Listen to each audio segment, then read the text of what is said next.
27.2 Resistors in series and parallel. In this lesson, we will explore how resistors behave when connected in different configurations. Our outline covers several key areas. First, we will look at resistors in series combinations and how to calculate their equivalent resistance. Next, we will examine resistors in parallel combinations and the rules for their equivalent resistance. Finally, we will discuss practical applications and safety considerations for these circuits in real-world scenarios. When two or more resistors are connected end-to-end, they are said to be in a series combination. As shown in the pictorial and circuit diagrams, this arrangement creates a single path for the flow of charge. Because there are no branches, the same amount of charge must pass through every resistor in a given time interval. This leads to our primary current rule for series circuits. The total current, I, is exactly equal to the current through the first resistor, I sub 1, and the current through the second resistor, I sub 2.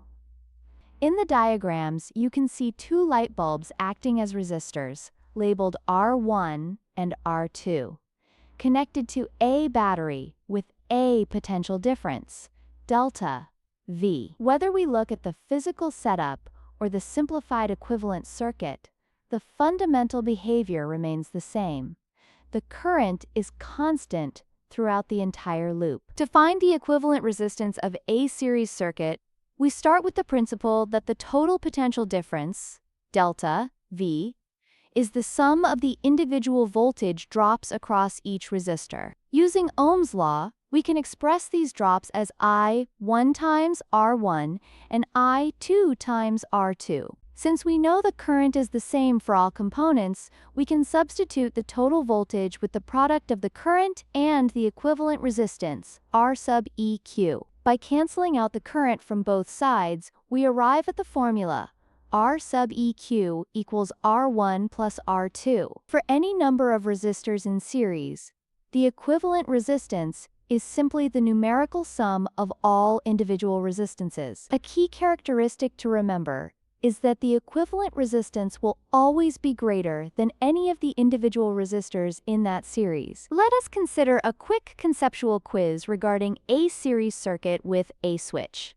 In diagram A, the switch is closed. This creates a zero resistance path that bypasses resistor R2, meaning all the current flows through the switch instead of the resistor. In diagram B, the switch is opened, which forces the current to pass through R2 to complete the circuit. By opening the switch, we have effectively added R2 back into the series, which increases the total resistance of the circuit. According to Ohm's law, if the resistance increases while the voltage remains constant, the current must decrease. Therefore, the ammeter reading, which measures the total current, will go down when the switch is opened. Now we turn to the parallel combination of resistors.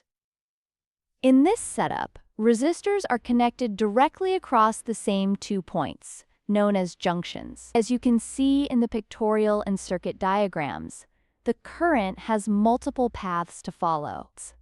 The defining rule for parallel circuits is the voltage rule. The potential difference, delta V, is the same across every resistor in the combination. In the diagrams, the light bulbs R1 and R2 are both connected to points A and B. Because they are both tied to the same terminals of the battery, the voltage drop across R1 is equal to the voltage drop across R2, which both equal the total battery voltage. This arrangement allows us to model the entire group as a single equivalent resistance, where the inverse of that resistance is equal to the sum of the inverses of the individual components. To derive the equivalent resistance for a parallel circuit, we look at the total current, I, entering junction A. The current splits into separate branches, I1 and I2. Based on the conservation of charge, the total current is the sum of these branch currents. We can replace each current term with its Ohm's law equivalent, delta V, divided by the respective resistance. Since the voltage is the same across all branches, we can factor it out and cancel it. This leaves us with the relationship 1 over R sub EQ equals the sum of 1 over R1, 1 over R2, and so on for any number of resistors. Crucially, the equivalent resistance of a parallel group is always less than the smallest individual resistance in that group, because adding more paths makes it easier for current to flow overall. This quiz explores the behavior of a parallel circuit when a switch is operated. In the first diagram, the switch is open, so current can only flow through resistor R1. The ammeter measures this specific current. In the second diagram, the switch is closed, which adds resistor R2 into the circuit in parallel with R1. Even though we are adding a component, we are actually providing an additional path for the charge to flow, which decreases the total equivalent resistance of the circuit. Because the total resistance has decreased, the battery must supply a larger total current. Consequently, the reading on the ammeter increases once the switch is closed and both resistors are active. Conceptual example 27.3 looks at a real-world application: landscape lighting. In this scenario, light fixtures are connected in parallel, but we must account for the resistance of the long cable itself, represented here by resistors RA, RB, RC, and R wood. As current travels from the power supply to the distant lights, it must pass through the wire's resistance. This causes a cumulative voltage drop along the length of the cable. Even though the lights are in parallel, the actual voltage reaching the first fixture is higher than the voltage reaching the second, and so on. The result is a noticeable decrease in brightness for the bulbs located furthest from the power supply. In example 27.4, we calculate the equivalent resistance for a complex network by breaking it down into steps. In step 1, we identify that the 8 ohm and 4 ohm resistors are in series, so we add them to get 12 ohms. In step 2, we look at the parallel branch containing a 6 ohm and a 3 ohm resistor.